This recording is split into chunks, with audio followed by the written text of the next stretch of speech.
Hi there, Internet Land.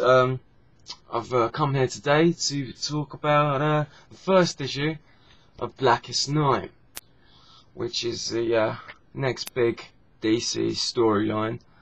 And so far, it's very good. This is the first issue. Now, quickly, there's been a lot of build up to this. There was a free preview comic for Free Comic Book Day, all throughout the Green Lantern titles.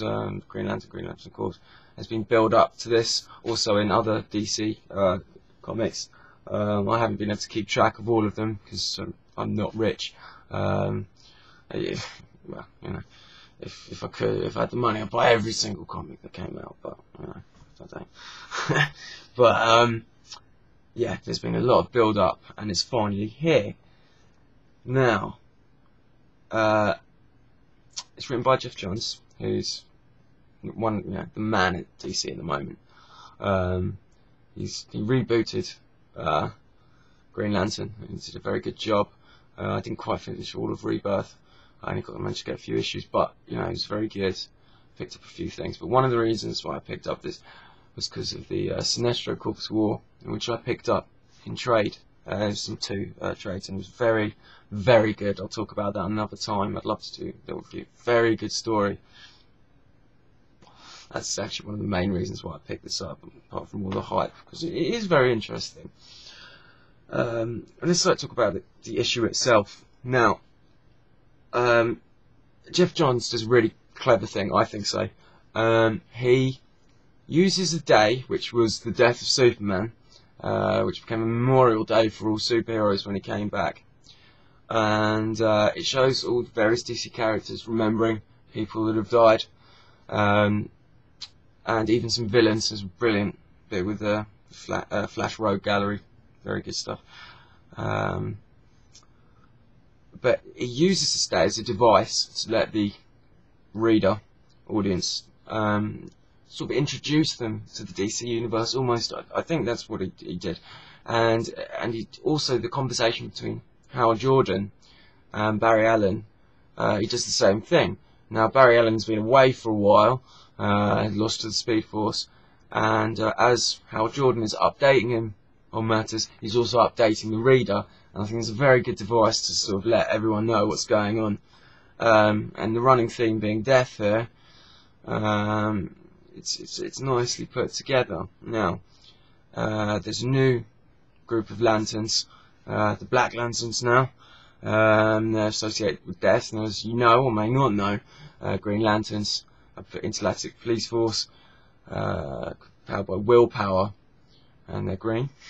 Then there's others, I won't say all of them, but there's the Sinestro Corps, yellow, the red ones, Rage, and there's Indigo, Starfire, blah blah blah blah. And this new group's being shown to us, and basically these rings are going out and resurrecting dead DC characters, and very cool and brutal way. Actually, I was quite surprised by the sort of barbarity of some of the scenes here.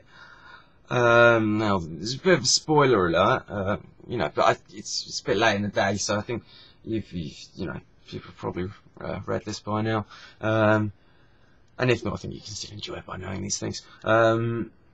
Martian Manhunter has been resurrected as an evil zombie. He died in the final crisis. Good to see him back. Should be interesting. Has Elongated Man and his wife appear at the end, resurrected, which I think is a nice little touch. I might be reading into this too much, but because they were kind of the main focus of Identity Crisis, remember that one? Very good story. It kind of bridges the gap between crossovers. I know there's been stories between that, but I just thought that was a nice touch to have them back. And also, you know, Batman's in this. Well, his skull, his body's being dug up. Now, from Final Crisis, I kind of thought I was at the beginning of time or something, or the end of time. I'm not quite sure whether that's his body or not, and blah blah blah. I'm not entirely sure. I'm just mentioning this, and it's nice to have him appear in it, you know, be a part of the story. but I hope they don't use this to bring him back as Batman yet, because I'm really getting into the Dick Grayson as Batman at the moment. The Grant Morrison stuff, very good. I'll talk about that another time.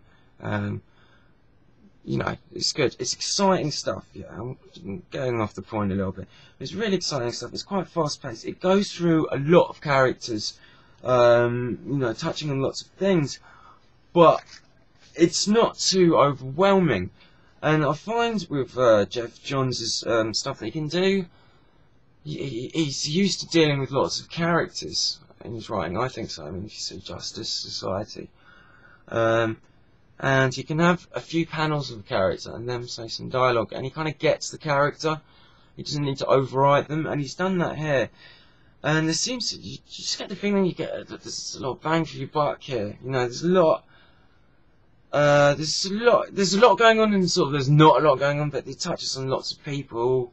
You know, it's just a lot of build up, and it feels like there's a lot going on. And you know, I mean, I just want to say the art as well. My camera's not looking so you won't be able to see this, but when you do get this issue, you'll be able to see. I mean, this splash page, wow, how Jordan shows Barry Allen all of the characters that have died. You know, brilliant. This artist is really bloody good. But anyway, this is good stuff. You know, lots happening. Hawkgirl and Hawkman, you know, they get the crap kicked out of them at the end. Well, maybe a bit more than that. One of the Guardians of the Galaxy, not Guardians of the Galaxy, but one of the blue guys, you know, the Green Lanterns, sort of, he's just turned evil, and there's so much going on. There's big build up. It's got me excited about this series.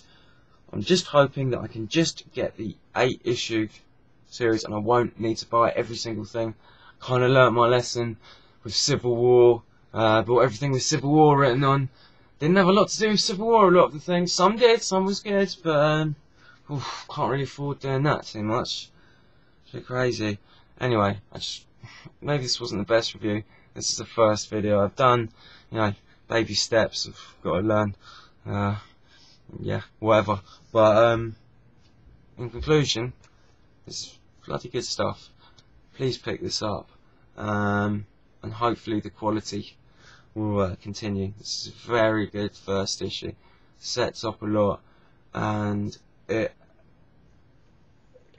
has a lot of DC characters in it, and this feels like a DC wide event. Maybe if you were disappointed or a bit confused with Final Crisis, I think that this might help people fall back in love with the DC universe again. If you fell out of love with it, you know, I've got a soft spot for DC. You know, I'm more of a Marvel man, but no, this is good stuff. It's got me excited. I'm going to be excited to see how the rest of the DC characters, you know, react. You know, how much they appear in it. Because I'm getting the feeling this, you know, this is called Blackest Night, not Green Lantern Blackest Night. I think there's going to be, you know, a lot of characters in this. So anyway, blah blah blah, going on a bit. Really excited, and yeah, pick up this issue if you get the chance. 2's probably coming out soon. It's a bit of a late video. I just can't seem to get the bloody thing on YouTube. Anyway, fingers crossed I can, and yeah, pick up this issue. Bloody good stuff. Alright, see you later guys, bye.